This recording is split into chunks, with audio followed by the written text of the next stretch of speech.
Dorothy Hayes sat at the window of her apartment on Clement Street with the worn sewing thimble turning slowly in her fingers.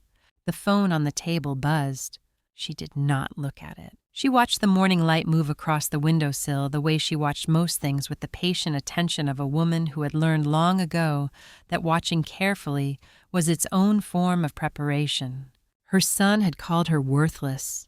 At the dinner table, in front of everyone, Kevin, 48 years old, her firstborn, the child she had stayed up with through 3 ear infections, 2 broken bones, and the long, difficult winter of his 14th year, had looked at her across the table and used that word. Not in anger. That would have been easier to understand. He said it in the flat, certain tone of someone stating a fact he had long believed and had finally stopped bothering to hide. Dorothy's hand stilled around the thimble.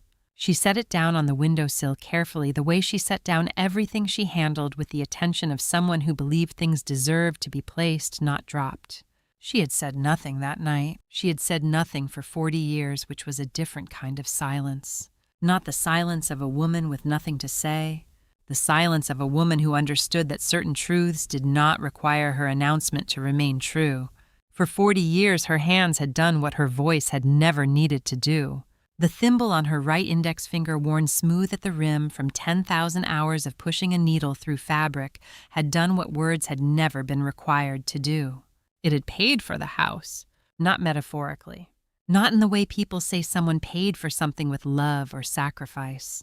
In the specific, documented, receipt-bearing way money pays for things. The mortgage on the house on Alderton Road had been paid for 22 years, in significant part by the money Dorothy earned at her sewing table in the back room while her husband Raymond was ill and the family needed someone to hold the arithmetic together. Dorothy had held it, quietly. Kevin did not know this. Kevin had never asked. 2 miles from Dorothy's apartment window in the basement of the house on Alderton Road, Kevin stood with a bank officer beside him, a refinance folder in his hand, and an old black steel safe in front of him. The bank officer had his hands clasped in the professional manner of someone delivering news that was not his fault. "The deed is in your mother's name only, sir," he said. "We cannot proceed without her signature." Kevin looked at the safe, then at his phone, then at the bank officer. For the first time in years, the house did not behave like something he could simply claim. He typed 2 words and a period. "Mom, we need to talk." In her apartment on Clement Street, Dorothy's phone buzzed again. She looked at it this time. She read the message. Then she set the phone back on the table beside the thimble and watched the screen go dark. She had protected something in that safe for 40 years. The receipts, the contracts, the property deed registered solely in her name, and 1 sealed letter in Raymond's handwriting that she had not opened because she had not needed to open it to know why he had left it there. Now finally she was going to let them see it. She picked up the thimble and held it in her palm. Then she picked up the phone and called Marcus. The thimble was on the table when Dorothy woke. She had left it there the night before beside her reading glasses and the small glass of water she kept on the nightstand, and it caught the first light of the morning the way metal catches light, quietly and without announcement. She looked at it for a moment before she got up. Then she got up.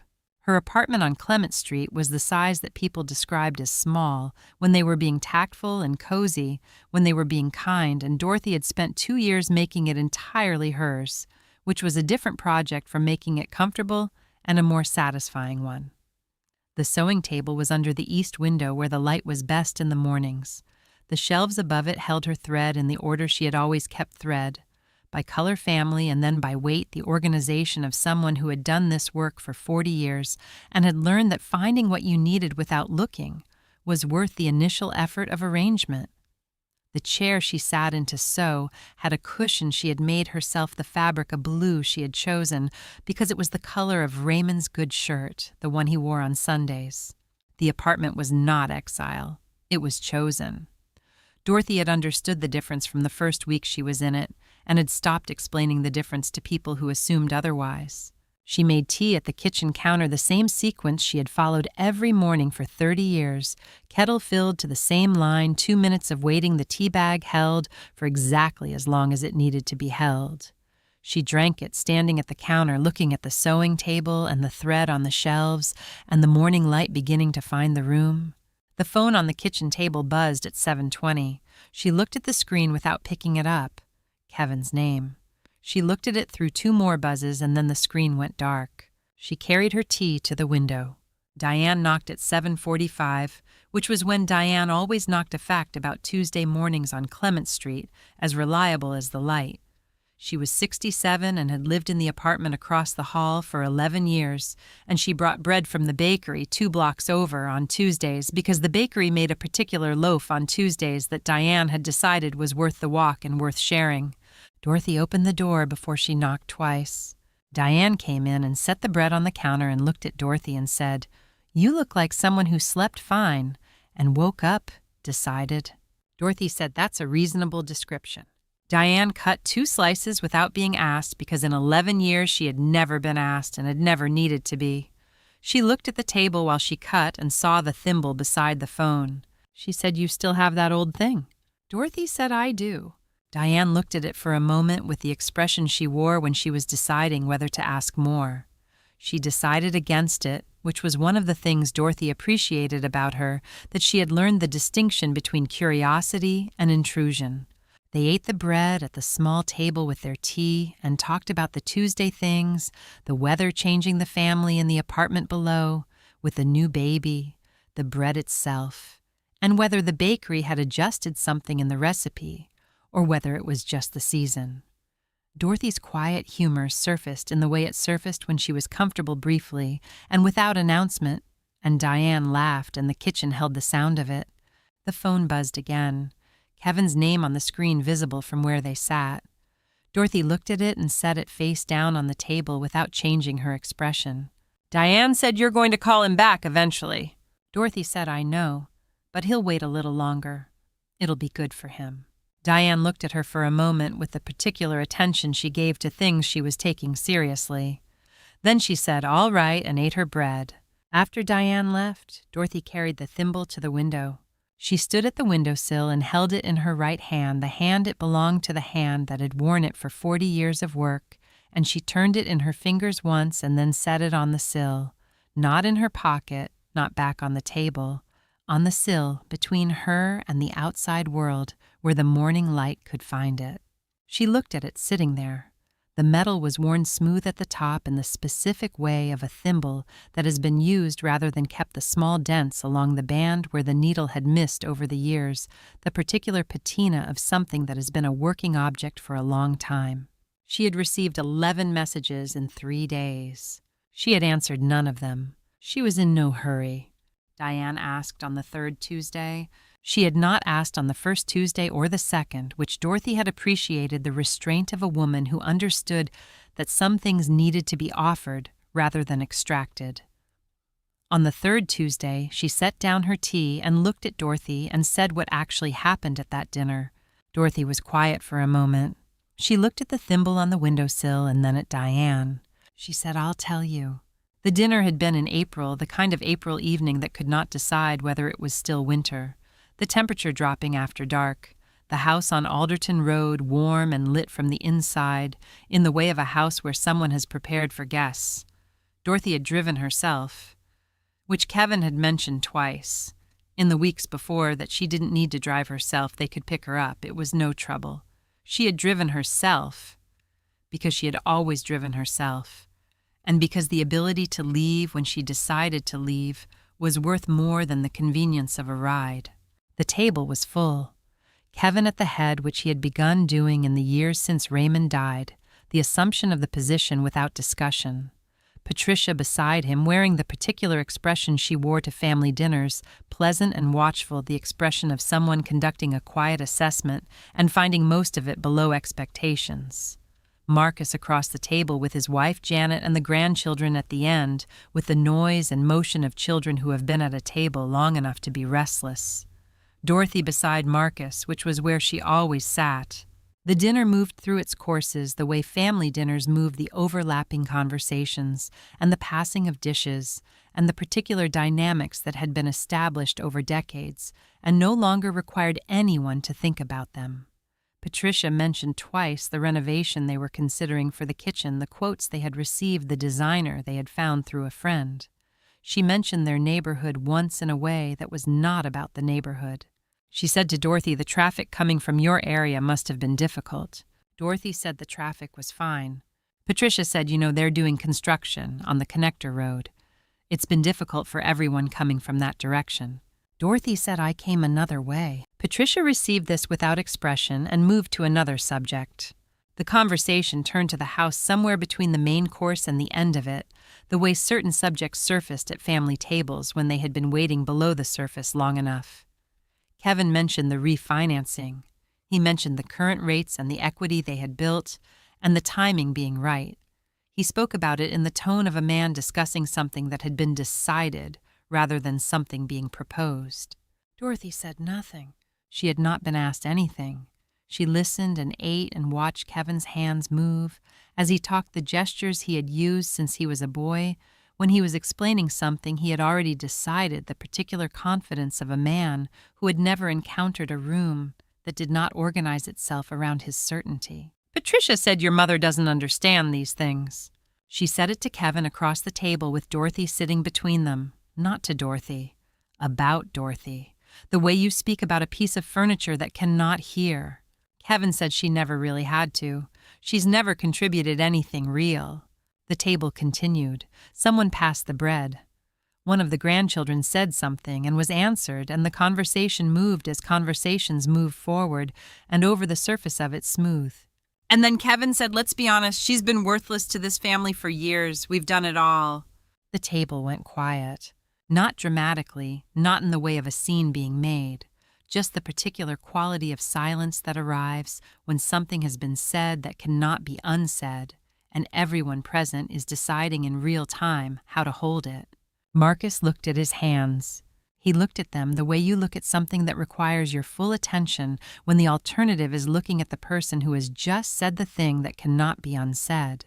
His hands were flat on the table, and he looked at them and did not speak. Dorothy picked up the bread knife. She cut a piece of bread, slowly, precisely the cut clean, and even the same quality of attention she brought to cutting fabric to the work she had done at the sewing table for 40 years. The knife moved through the bread, and she set it down, and she buttered the slice, and she ate it. The table resumed. Patricia said something about the designer, and Kevin nodded, and the grandchildren were excused, and the evening continued toward its end, in the way that evenings continued when the thing that had happened was not going to be addressed. Dorothy finished her meal. She folded her napkin and placed it beside her plate, which was what you did when you were finished, and she said good night to the grandchildren and to Marcus and to Janet, and she took her coat from the hook by the door, and she left. Kevin and Patricia were in the kitchen. They did not come to see her out. She drove home on the long way, the way that took her past the house on Alderton Road, and she parked across the street and sat in the car for a few minutes looking at it. The lights were on inside.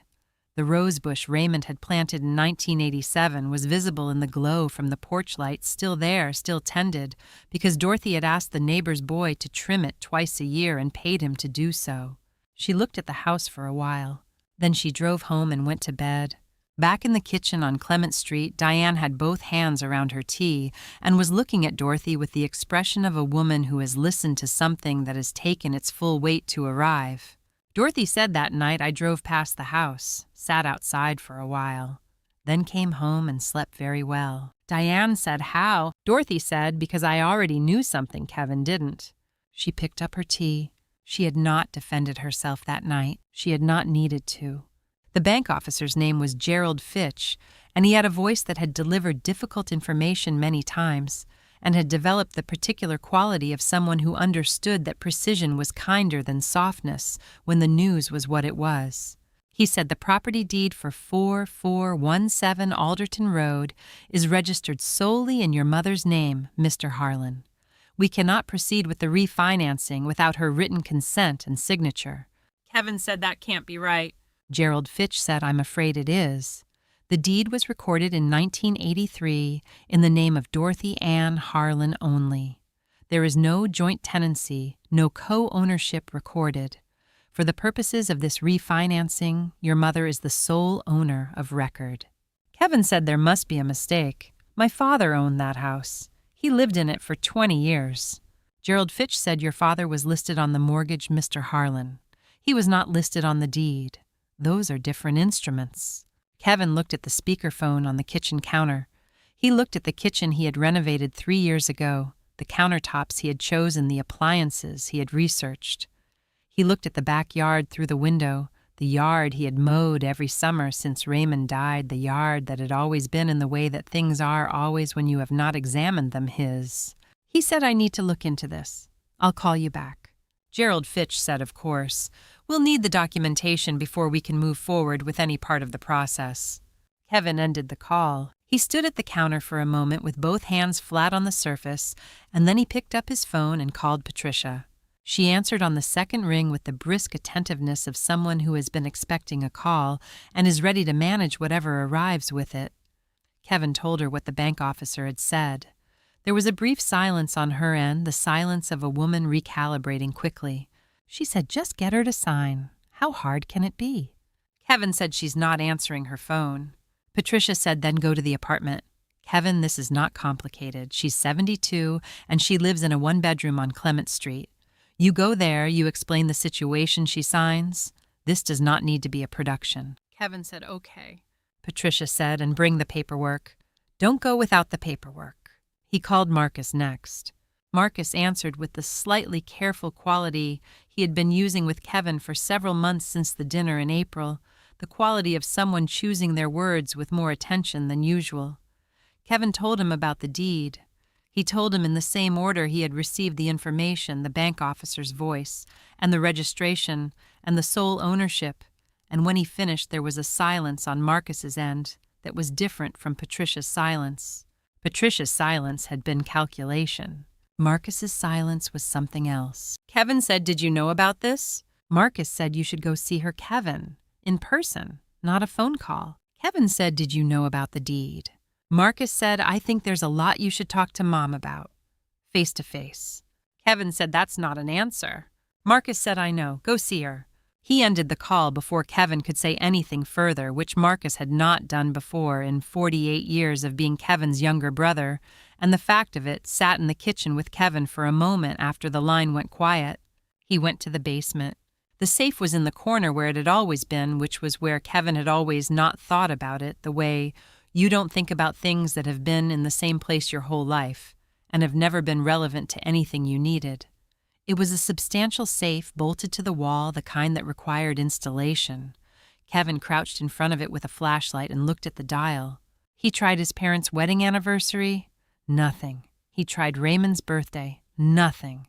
He tried Dorothy's birthday, February 3rd, and tried it forward and backward and in several configurations. Nothing. He sat on the basement floor in front of the safe that would not open and thought about the fact that he had lived in this house for the first 22 years of his life and had never once asked what was in it. He drove to Clement Street. Diane answered the door of Dorothy's apartment with the pleasant neutrality of a woman who has been told something is coming and has prepared the appropriate response. She said she's out. I'll let her know you stopped by. Kevin said, do you know when she'll be back? Diane said, I'm sorry. I'll tell her you came. She closed the door with the gentle finality of a door that has said what it intended to say. Kevin drove back to Alderton Road. He came in through the front door and stood in the hallway, which was what he did when he needed to think, and was not yet ready to sit down, and the hallway held the particular quality of a house that has been lived in, completely the worn place on the floor, at the bottom of the stairs, and the hooks by the door that had held 40 years of coats, and the wall of photographs that Dorothy had arranged in 1989, and that no one had changed since. He had walked past this wall 10,000 times. He stopped in front of it now. The photographs were arranged in the way Dorothy had arranged everything by date, and by occasion the family and its chronology from the early years forward.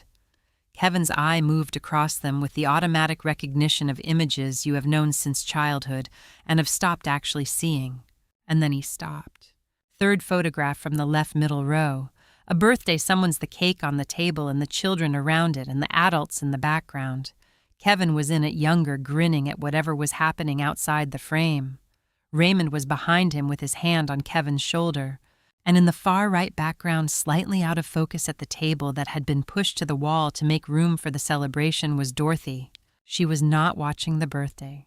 She was not looking at the camera. She was at her sewing table, which had apparently been in the dining room that day for some reason, and her hands were moving on the fabric in front of her, and her head was slightly bent in the posture she had when she was working, and she was entirely absorbed in what she was doing while the birthday happened around her. He looked at the other photographs. Dorothy in the background of the Christmas photograph, 1988, the same posture, the same absorption, the sewing basket visible beside her chair.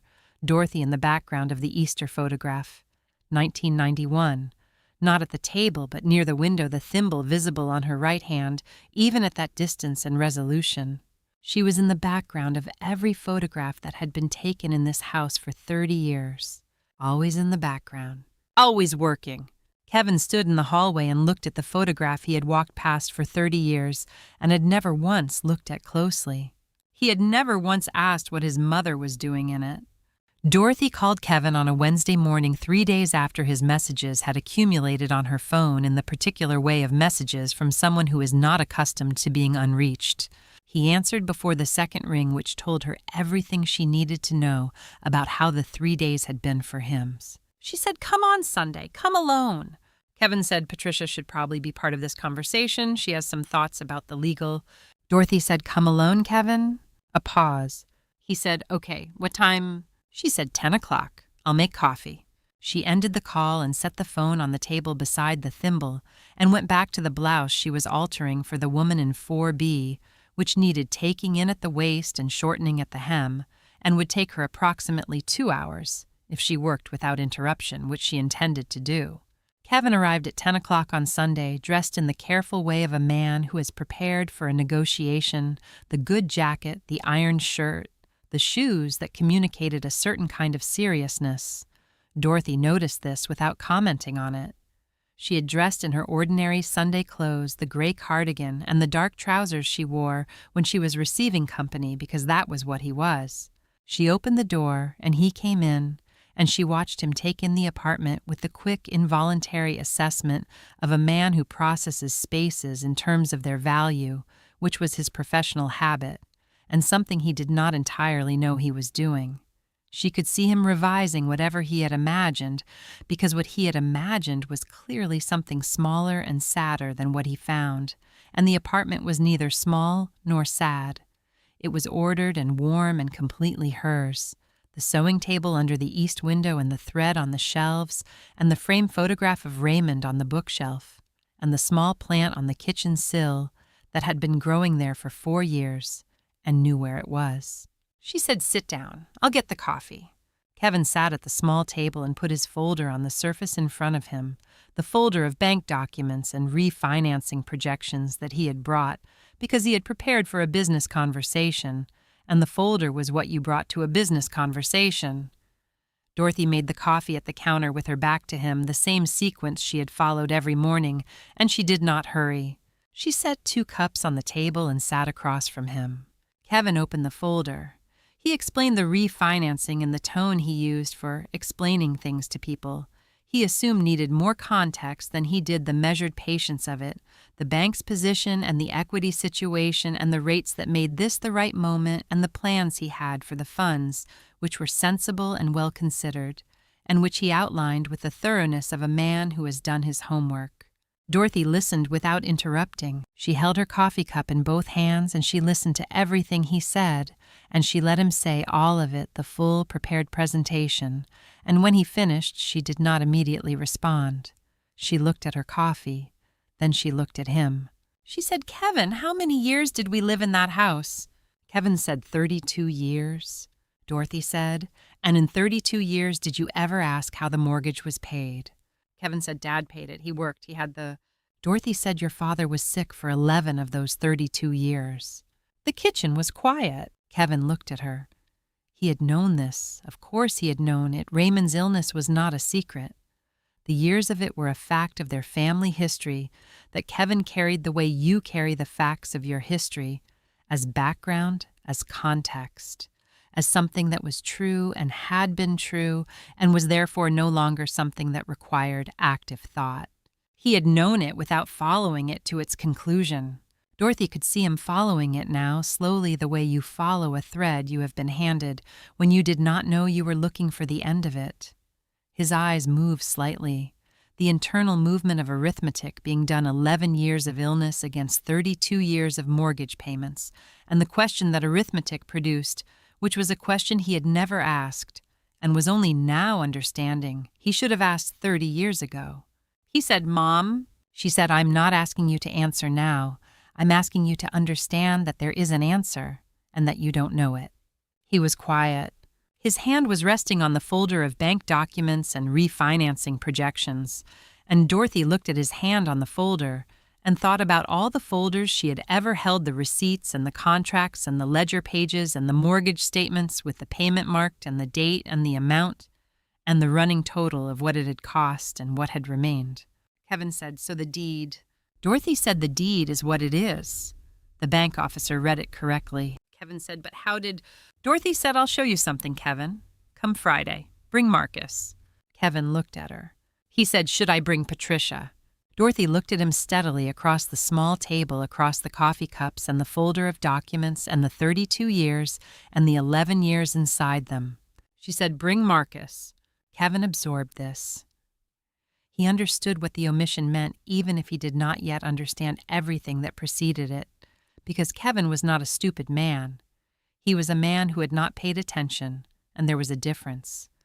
And the difference was that the man who had not paid attention could still, when the information arrived, in a form he could not redirect or reframe, understand what he was looking at. He closed the folder. He stood and picked up his jacket from the back of the chair, and Dorothy walked him to the door, the way she walked everyone to the door with the courtesy she had extended to people her whole life, because courtesy was not contingent on what people had said about her at dinner tables.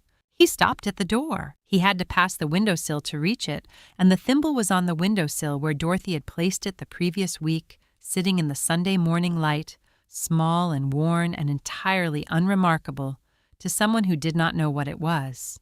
Kevin stopped. He looked at it. He looked at it the way you look at something that is registered without your knowing why, the involuntary pause of an attention that has been snagged by something it cannot yet identify. He looked at the thimble for 3 seconds, and then he looked at Dorothy and she said nothing, and he went out. He had arrived ready to negotiate. He left with a question he had never thought to ask. And Dorothy closed the door and stood in the hallway of her apartment for a moment, and then went back to the sewing table and the blouse that still needed its hem. They went down the basement stairs in order, Dorothy first, and then Marcus, and then Kevin and Dorothy turned on the light at the bottom, the pull cord bulb that Raymond had installed in 1979, and that still worked, which would have pleased him.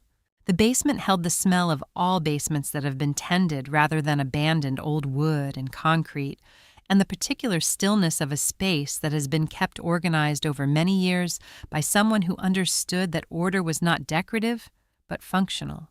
The shelves along the left wall held Raymond's tools. In the arrangement, Raymond had left them because Dorothy had not moved them after he died, not from inability to move them, but from the understanding that some arrangements deserved to remain. The workbench along the back wall was clear.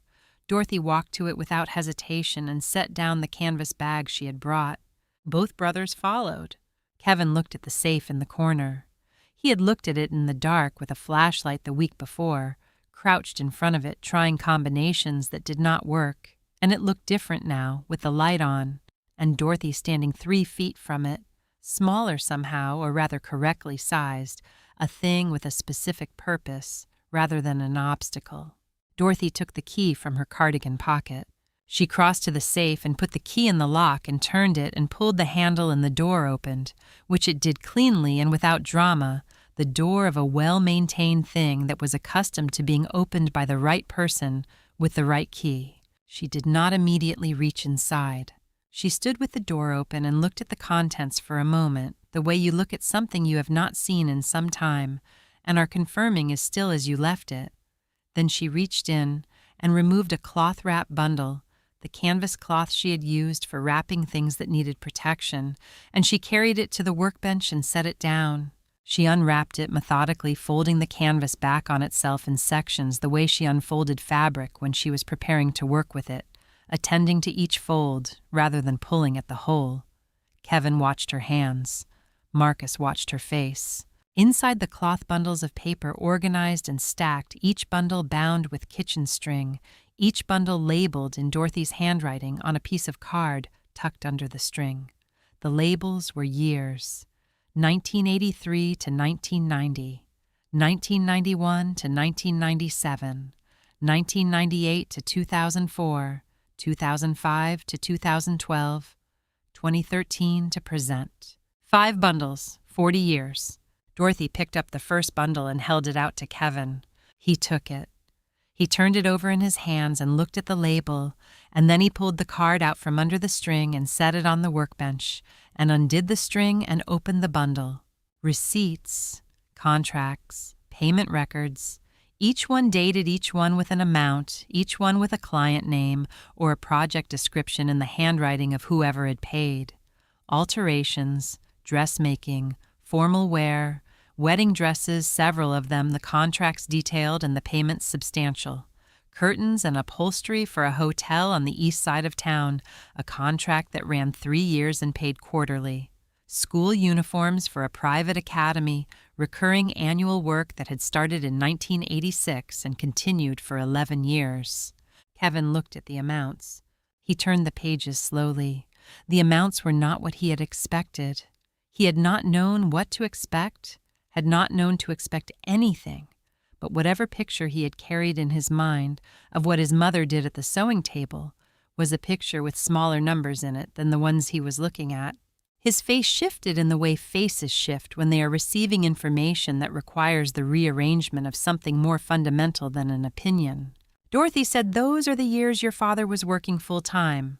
The seamstress work was supplementary then. We used it for the mortgage payments on months when the other expenses were high." She said it the way she said most things, as a fact being conveyed to someone who needed it without inflection, that suggested she wanted anything from the conveying other than accuracy. She picked up the second bundle and held it out to him. Kevin set the first bundle down and took the second. She said, "Those are the years your father's illness started. 1991. He had 2 good years after the diagnosis, and then the years when he could work part-time, and then the years when he could not work at all. The seamstress work became the primary income. I took everything that was offered." She paused. "Some months I worked until 2 in the morning. Marcus said, I remember." Dorothy looked at him. "He said I used to sit on the stairs and watch you sew at night. I couldn't sleep sometimes, and I'd come down to the landing and sit there. You had the lamp on, the one with the yellow shade." He was quiet for a moment. I never said anything because I didn't want to interrupt. Dorothy said, "I know you did. You used to bring me tea." "Marcus said I was 11. I didn't know how to make tea. I used to just boil water and put the bag in." Dorothy said it was good tea. Kevin was holding the second bundle of receipts. His hands were still on the pages, and he was not looking at Marcus, and he was not looking at Dorothy. He was looking at the numbers on the pages in his hands, the specific amounts and the specific dates, the record of what his mother had done in the years when his father was ill. And Kevin had been in college, and then beginning his career, and then building his life in the ordinary, forward motion of a young man who understood his father was sick, but had not followed that understanding to its practical conclusion. He had not asked. He had not known to ask, or had not wanted to know, or had allowed the not knowing to continue because the not knowing was easier than the alternative. Dorothy let the silence hold for a moment. Then she reached into the canvas bag and removed the last item which she had wrapped separately, a single document in a manila envelope that she had kept in the safe since 1983 and had never needed to take out. She set it on the workbench beside the receipt bundles. She said the deed was registered in my name in 1983. Raymond and I decided together. He said if anything happened to him, he wanted the house to be mine outright, not subject to the estate, not subject to anyone's decisions about what should happen to it. We went to the attorney together. She paused. He was very clear about what he wanted. She looked at Kevin. She said the house is mine, Kevin. It has always been mine. I was protecting it. Kevin looked at the deed on the workbench. He looked at the receipt bundles stacked beside it, 40 years of work, in 5 organized packages, the physical record of what a woman at a sewing table in the back room had done, while the family moved around her and past her and through her without stopping to understand the arithmetic. He did not speak. Marcus put his hand briefly on the workbench beside the receipts. A small gesture, the gesture of a man acknowledging something that he had known pieces of his whole life and was now seeing whole for the first time. Dorothy rewrapped the receipts in the canvas cloth with the same care she had used to unwrap them. She had not kept these records to win an argument. She had kept them because she knew that one day someone would need the truth, and the truth deserved to be kept in order. Dorothy reached back into the safe. She had removed the receipts and the deed, and both brothers had assumed that was the whole of it, the complete inventory of what the safe contained, and they were standing at the workbench with the wrapped bundle between them when Dorothy's hand came out of the safe with one more thing, a sealed envelope. She set it on the workbench apart from the other items, deliberately apart with the specific placement of something that had its own category and should not be grouped with the rest. She said, "This I haven't opened since 1998. Both brothers looked at the envelope. The handwriting on the front was Raymond's. Kevin and Marcus both knew it immediately, and in the same instant the recognition of a handwriting you learned before you could read the particular forward lean of the letters and the way Raymond made his capital letters slightly larger than necessary, as if he wanted to be legible more than he wanted to be elegant. The envelope was addressed to Dorothy in that handwriting, and below her name in the same hand a single line. For Dorothy, when the time is right. The basement was quiet. Dorothy picked up the envelope. She looked at it for a moment in the way you look at something you have been keeping for a long time and are now preparing to use. Then she opened it. Not quickly, not in the manner of someone getting through a difficult thing, but in the deliberate way she did everything the flap eased, rather than torn, the paper preserved. She removed the letter and unfolded it. She read it to herself. Kevin and Marcus waited. Dorothy's face did not change. She read through the pages with the same composed attention she brought to everything, and her expression remained what it had been in the basement, present and still, and when she finished reading she held the pages in both hands and looked at the wall above the workbench for a moment. Kevin said, "What does it say?" Dorothy looked at him. She looked at him for a long moment, the specific quality of look she had given him across her small kitchen table the previous Sunday, 3 moves ahead and entirely at rest. She said, "It says what you should have already known."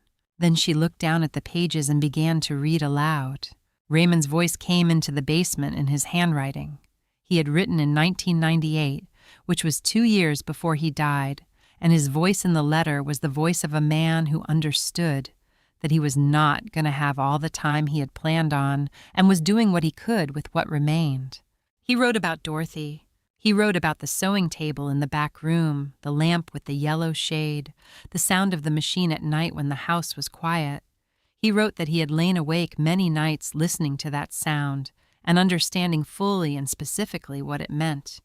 He wrote that he had been a proud man in the way that men of his generation were proud, and that the pride had made it difficult to say directly what he was going to say now, which was that his wife had held the family together in the years of his illness with a competence and a consistency that he had never adequately acknowledged out loud, and that he was sorry for not saying it more clearly while he still could. He wrote about Kevin. He wrote, "Kevin, you are my firstborn, and you have your grandfather's ambition, which is a gift. And I have watched you build things, and I am proud of that building. But ambition has a shadow, and the shadow is that it teaches you to look forward and not sideways. And the person standing sideways from you, your whole life has been your mother, and I need you to understand what she did." He wrote she paid the mortgage for 11 years with her hands, not with my money, with her own. She took every job that came, and some that required her to ask for them, and she kept the accounts, and she kept the house, and she did not once in 11 years make me feel that I had failed her. That is a specific and extraordinary thing, and I need you to know it came from strength, not from silence. Kevin's jaw was tight, his eyes were wet, and he was not blinking. Raymond wrote about Marcus. He wrote, "Marcus, you already know most of this. You were the one who saw. You were the child who sat on the stairs and brought bad tea and watched your mother work, and I want you to know that she knew you were there, and it mattered to her even when she said nothing about it. You are the quiet one, and the world does not always reward the quiet ones, but your father sees you and is proud of the particular way you have always paid attention. Take care of your mother. You already know how." Marcus was crying. Not loudly, not in the way of a performance, but in the quiet way of a man who has been given something he did not know he had been waiting for and has not had time to prepare a response. He stood at the workbench with his arms at his sides and his face turned slightly away, and his shoulders moved once and then were still. Then Raymond wrote one more thing. He wrote, "I have one instruction. The house is Dorothy's. The deed is in her name, and I put it there on purpose, and I want you both to understand that it was not an oversight or a legal technicality. It was my intention. Your mother earned that house. She earned it with 40 years of work that most people never saw and that she never asked anyone to see. Do not ask her to give away what she earned. That is my only instruction." Dorothy folded the letter. She folded it along the original creases, back to the way Raymond had folded it in 1998 when he sealed the envelope, and she placed it back inside. The basement was quiet, in the way it had been quiet since they came down the stairs, but differently quiet now, the way a room is quiet after something has been said that has changed the quality of the air in it. Dorothy held the envelope for a moment. Then she turned and held it out to Marcus. He took it with both hands. "She said your father wanted you both to have this. I was keeping it until the time was right." Marcus looked at the envelope in his hands. Kevin looked at the wall above the workbench where Dorothy had looked when she finished reading. The right time? She had decided what that meant, and she had waited quietly and completely until it arrived. They came upstairs from the basement, and Dorothy made tea without asking whether anyone wanted it, because the basement required tea afterward, the way certain conversations required a moment of ordinary action before the next thing could begin. She set 3 cups on the kitchen table and sat down. Kevin and Marcus sat. The deed was between them on the table where Dorothy had placed it. The document that said what it said in the language of county recorders and legal instruments, Dorothy Ann Harlan, sole owner of record, the date, 1983, in the upper right corner. Kevin's phone vibrated on the wood. Patricia's name on the screen face up, visible to everyone at the table. Kevin looked at it. He looked at it through 2 full vibrations, and then he picked it up and slid it face down on the table without answering, and left his hand on it for a moment before he moved the hand away. Dorothy wrapped both hands around her teacup. The kitchen was quiet, with the specific weight of a room in which several things have just been said that cannot be unsaid, the kind of quiet that has substance to it that you can feel against your skin. Kevin sat in his good jacket in the chair across from his mother, and he looked smaller in it than he had looked arriving that morning, which was not a cruelty, but a fact. He said, "Mom, the refinancing situation is genuinely urgent. There are deadlines that I'm working against, and if I miss them—" Dorothy said, "Kevin." He stopped. She said, "I know you're sorry because you need a signature. I want to know if you'd be sorry if I had nothing to give you." Kevin opened his mouth. He closed it. The kitchen waited. Dorothy said if the deed had been in your father's name and had transferred through the estate in the ordinary way, you would not be sitting in this kitchen. She said it without accusation, as an observation of a probable truth, the way she stated most things. You would have refinanced in the spring. Patricia would have managed the paperwork, and what happened at the dinner table in April would still be what you believed. Kevin looked at the table. He said the dinner. I know that was... Dorothy said, "I'm not asking you to apologize for the dinner yet. I'm asking you to answer the question." Marcus was watching Kevin with the expression he had worn in the basement, the expression of a man who has been watching his brother not pay attention for 48 years and has developed the particular patience of someone who has always understood that the attention would eventually arrive or it would not, and that his own watching could not accelerate it. He stood up from the table and walked to the windowsill and picked up the thimble. He carried it back to the table and set it on the deed. The small worn metal resting on the white paper of the legal document, the thimble that had pushed the needle through 40 years of fabric, sitting on the deed that bore the name of the woman who had worn it. Kevin looked at the thimble on the deed. Marcus sat back down. He said, "Do you remember the sound of her sewing machine at night?" Kevin said, "What?" Marcus said the sound of it. "When we were growing up, at night after dinner. There was a rhythm to it, a hum." He looked at his brother. "You used to watch television in the living room. You could hear it from there." Kevin said, "I don't." Marcus said, "I know you don't. That's what I'm saying, Kevin. You heard it for 20 years and you never once asked what it was for." Kevin's phone vibrated again on the table, face down. Patricia's persistence arriving in pulses against the wood. He did not turn it over. "Dorothy said I would like the dinner addressed, not to me alone, in front of the whole family. What was said at that table." Kevin looked at her. His jaw moved slightly, the internal negotiation visible in the slight tension of it, the cost of one thing being measured against the cost of another. "Dorothy said that is my condition." Kevin said, "Patricia is gonna..." "Dorothy said I didn't ask about Patricia." The kitchen held that for a moment. Kevin looked at the thimble on the deed. He looked at his mother's hands around the teacup, the right hand, with the slight callus on the index finger, where the thimble sat during 40 years of work. The hands that had paid the mortgage, in the years when his father could not, the hands that had held the family in the shape of a family, while Kevin was building his career in the ordinary, forward motion of a man who had never looked sideways. He said, "You've had this planned." Dorothy said, "I've had 40 years of working quietly for a family that didn't look. I had time to think about what I'd do when they finally had to." Marcus put his hand briefly on the table near his mother's cup. Dorothy stood. She picked up her tea and held it, and looked at Kevin in the way she had looked at him at the dinner table in April, not with the expression of a woman receiving a wound, but with the expression of a woman who has known for a long time that this moment was coming and has made her arrangements accordingly. She said, "I'm going to my room. I'll have my answer in the morning." She looked at Kevin's phone on the table. She said, "Don't call Patricia."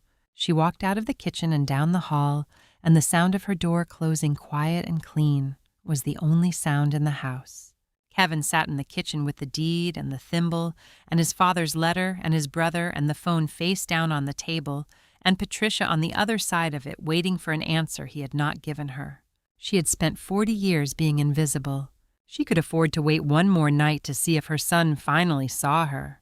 Dorothy was at the small table at 8 in the morning when attorney Lynn arrived.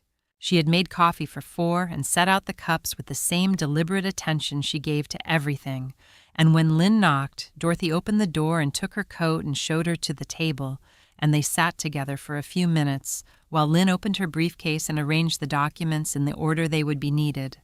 Lynn was 61, and she had handled Dorothy's legal affairs for 14 years, and she handled them with the precision and the discretion of someone who understood that her client's business was their own, and her job was to give that business the correct form. Kevin and Marcus arrived at 8:30. Marcus came in the way he always came into Dorothy's apartment, with the ease of someone who had been welcome in a place long enough to carry that welcome in his body. Kevin came in behind him, and Dorothy looked at her firstborn son in the morning light of her small apartment, and she saw what the night had done to him, which was considerable. He had not slept. His good jacket was gone, replaced by the plain clothes of a man who had stopped performing and was simply present, and he was holding a piece of paper in his hand with the careful grip of someone carrying something they are afraid to damage. Dorothy said, "Sit down." They sat. Lynn had the documents arranged. The deed was on the table, and beside it the trust documentation she had prepared the previous week, when Dorothy had called her and described what she wanted, and Lynn had said, "Yes, I can have that ready," and Dorothy had said, "Good," and that had been the whole of the conversation, because Dorothy had never needed more words than a thing required. Kevin looked at the documents on the table. He looked at Lynn. He looked at his mother. He said before anything else. He set the piece of paper on the table, not on top of the documents, to the side, the placement of something that had its own purpose and its own moment. He said, "I wrote this. Not because anyone asked me to, and not because it's the price of anything. just because it needed to be written. He picked it up and read it. He read slowly, and without the confidence he usually brought to rooms where he was explaining things, the prepared assurance that had been his manner for 30 years of business and family, and the dinners where he sat at the head of the table. This was different. His voice was the voice of a man reading something that had cost him the night to write, and was costing him something further to say aloud. He said that at the dinner in April he had used a word. He said the word. He said he had meant it to be honest. And it had been honest in the way that cruelty is honest, when it has been dressed in the language of practicality long enough that it forgets what it is.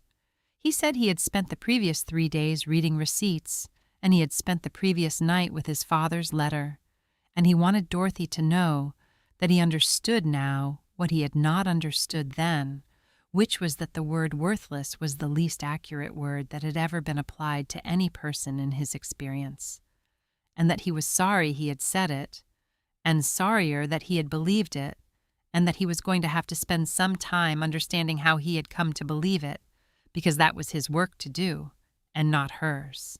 He set the paper down. The apartment was quiet. Dorothy looked at her son. She looked at him for a moment with the full attention she gave to things that deserved it. Then she nodded once. Not forgiveness, not absolution, not the easy resolution that would have made the moment smaller than it was. Just acknowledgement, which was what she had asked for, and what he had given, and which was enough for now, because now was where they were, and the rest would come in its own time. She picked up the pen. Lynn walked her through the documents, in order the trust instrument first, the structure of it, the terms. Dorothy listened and confirmed each point and signed where her signature was required. Kevin watched the pen move across the pages, and Dorothy saw the moment he understood what he was looking at, which was not a simple deed transfer in his favor, but a trust. Dorothy's trust. Dorothy as sole trustee and sole beneficiary for the duration of her life, with provisions for the house to pass to both sons equally upon her death, but with no mechanism by which either of them could compel any action during her lifetime. The house was hers. It had always been hers, and now the legal instruments surrounding it said so in a way that required no one's memory or goodwill to remain true. Kevin said a trust. Lynn said yes. Your mother retains full control of the property in perpetuity.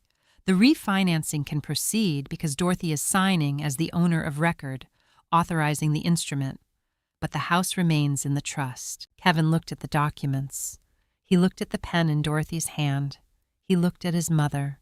He said, I signed the paper for the bank, Mom, but I wrote this one for you. Dorothy said, keep the paper, Kevin. Just remember the words. She signed the final page. Lynn gathered the documents with the efficient care of someone completing a task that had been done correctly, and she closed her briefcase, and Dorothy took her coat from the hook and thanked her at the door, and Lynn said it had been her pleasure and meant it. After Lynn left, Marcus stayed. He stayed the way he had always stayed when staying was the right thing without being asked, and without making an announcement of it. He said he was going to look at the garden, and Dorothy said there were gloves on the back porch, and he went out. Kevin stood at the door. He stood there for a moment with the particular uncertainty of a man who has arrived at a new position and has not yet learned how to inhabit it, who understands that his place in this room has changed and is finding his footing in the changed place. Dorothy went to the windowsill and picked up the thimble. She held it for a moment in her right hand, the hand it belonged to, and she looked at it in the morning light. The worn metal, the dent along the band where the needle had missed in 1987, the smooth place at the top, where 40 years of work had polished it to a shine that no cleaning could have produced. She carried it to the shelf above the sewing table. She set it in the small velvet box that had been sitting empty on that shelf since she moved to Clement Street, the box she had brought from the house on Alderton Road, without knowing exactly why she had brought it, and she set the thimble inside and pressed the lid gently closed. Kevin was still at the door. Dorothy said there are gloves on the back porch if you want to help your brother. He looked at her. Then he went out. Dorothy sat in the chair by the window. The morning light came through in the amber sheet that she had come to know in 2 years of mornings here, landing on the table and the windowsill and the closed velvet box and the new book she had been meaning to start for a week. She picked it up. Raymond had written in his letter her quiet hands held up the world. She had not known he saw it. She had not needed him to see it to keep doing it, which was perhaps what he had also understood, which was why he had written it down, because the seeing deserved to exist in the record, even if the work did not require the seeing to continue. The safe at the house on Alderton Road was closed now, empty of its contents, which were in a folder in Attorney Lynn's briefcase, and in a canvas bundle on Dorothy's shelf, and in an envelope in Marcus's hands, and in the memory of a morning in a small apartment where the truth had arrived in the order it had always been going to arrive in. She opened the book. Outside, she could hear her sons in the garden. She never needed their respect to know her own value, but she had made sure that before she was done, they knew it too. Silence was not weakness. It was just a long and patient breath before the truth.